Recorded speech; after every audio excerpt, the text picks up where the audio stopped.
Nung mabalitaan mong magko-concert ang mami at daddy mo, Ayun na. anong initial reaction mo?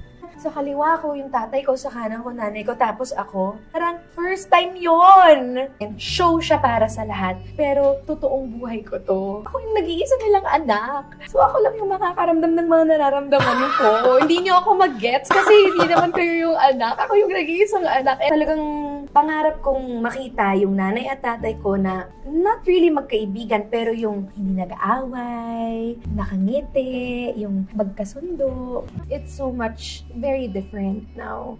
Yung mga pamilya po na buo, yung hindi nakaranas ng hiwalayan, hindi nakaranas ng nawalay sa isa't isa, baka po mahirapan maintindihan yung mga blended family or yung mga bata na katulad ko na lumaki sa kakaibang situation pagdating sa family. Syempre may pamilya na